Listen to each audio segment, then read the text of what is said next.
Dalam dunia kerja ada orang yang menjual keahlian, waktu, dan keringat. Tapi di sudut tergelap internet, ada satu profesi yang menjual sesuatu yang jauh lebih mendasar. Mereka menjual integritas, melacurkan logika, dan membuang harga diri demi lembaran uang. Kita menyebut mereka buzzer. Pernahkah Anda bertanya-tanya mengapa isu penting yang menyangkut perut rakyat tiba-tiba tenggelam, sementara isu rekayasa yang membela penguasa atau pengusaha bermasalah tiba-tiba menggema di mana-mana? Jawabannya, Anda sedang menyaksikan aksi pabrik kebohongan. Hari ini, kita tidak akan sekadar membahas cara kerja teknis mereka. Kita akan membedah sisi paling kelam dan paling hina dari industri ini. Bagaimana buzzer merusak masa depan sebuah bangsa hanya demi memberi makan keluarga mereka dari uang haram. Mari kita sebut ini dengan nama aslinya. Buzzer adalah profesi tanpa harga diri. Seorang pekerja profesional bangga pada karyanya.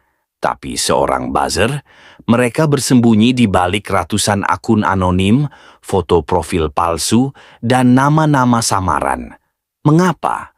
Karena di dalam hati kecilnya mereka tahu apa yang mereka lakukan adalah perbuatan yang memalukan. Mereka bahkan tidak berani menggunakan nama asli untuk pekerjaan yang mereka lakoni. Tugas utama mereka menyedihkan, menjadi perisai hidup bagi kelompok pejabat, politisi, atau figur publik yang citranya sedang hancur karena kelakuan buruk mereka sendiri. Ketika ada kebijakan buruk yang mencekik rakyat atau skandal korupsi yang terbongkar, para elit ini tidak perlu pusing memperbaiki kinerja. Mereka cukup menyewa pasukan siber. Buzzer akan memasang badan, memutarbalikkan fakta, memoles citra sang pejabat, dan membuat kebohongan terlihat seperti kebenaran. Mereka rela jadi anjing penjaga bagi penguasa yang bahkan tidak kenal siapa nama asli mereka. Dampak pekerjaan mereka bukan cuma bikin kesal di media sosial. Buzzer secara nyata sedang merusak sebuah negara. Ketika publik tidak bisa lagi membedakan mana fakta dan mana propaganda rekayasa, saat itulah pengawasan terhadap negara lumpuh. Kebijakan-kebijakan yang merusak lingkungan, merugikan buruh, atau menguntungkan segelintir oligarki bisa lolos begitu saja tanpa perlawanan berarti. Kenapa? Karena setiap ada kritik masuk, pasukan siber langsung bertugas mengalihkan perhatian publik atau memfitnah si pengkritik. Satu keputusan publik yang salah akibat ditutupi narasi buzzer bisa berdampak pada puluhan juta rakyat. Harga barang naik, pendidikan makin mahal, dan fasilitas kesehatan memburuk. Demi kontrak proyek beberapa bulan, buzzer rela mengorbankan masa depan, bangsa dan anak cucu mereka sendiri. Sekarang mari kita bicara soal dari mana uang itu berasal dan kemana uang itu mengalir. Bagi seorang buzzer yang pulang ke rumah, setelah seharian menari-nari di atas penderitaan orang lain, pikirkan ini baik-baik. Uang yang Anda bawa pulang untuk memberi makan anak, istri, suami, atau orang tua Anda adalah uang haram. Itu adalah uang hasil memfitnah orang jujur, hasil mengadu domba masyarakat, dan hasil menyebarkan kebohongan massal.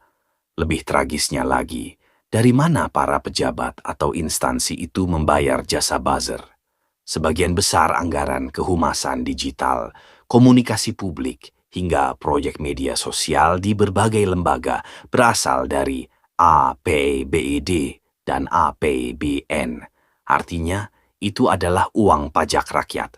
Rakyat bekerja membanting tulang, dipotong pajaknya setiap bulan, lalu uang pajak itu digunakan oleh oknum pejabat untuk menyewa buzzer, yang tugasnya balik menyerang, membodohi, dan membungkam rakyat itu sendiri. Rakyat dibodohi menggunakan uangnya sendiri. Sejarah tidak pernah mencatat pembohong dan perusak moral sebagai pahlawan. Para pejabat yang menggunakan jasa buzzer mungkin akan lengser, para politisi akan pensiun, Tapi dosa sosial dari perpecahan dan kebohongan yang disebar buzzer akan terus berbekas di masyarakat. Bagi siapapun yang saat ini menggantungkan hidupnya dari menjadi buzzer, tidak ada kata terlambat untuk berhenti. Tidak ada rezeki yang berkah dari menjual integritas dan merusak negeri sendiri. Dan bagi kita, warganet yang masih punya akal sehat, berhenti memberi makan akun-akun ini. Ketika kita melihat narasi adu domba dan pembelaan buta di media sosial, ingatlah bahwa di balik akun itu ada seseorang yang sedang menukarkan harga dirinya demi selembar rupiah. Jangan biarkan emosi dan masa depan negara ini disetir oleh orang-orang yang bahkan takut menunjukkan wajahnya sendiri. Bagaimana pandangan Anda tentang fenomena ini? Sampaikan pendapat Anda secara kritis di kolom komentar. Jangan lupa bagikan video ini agar makin banyak orang yang sadar akan manipulasi digital. Salam rakyat mengawal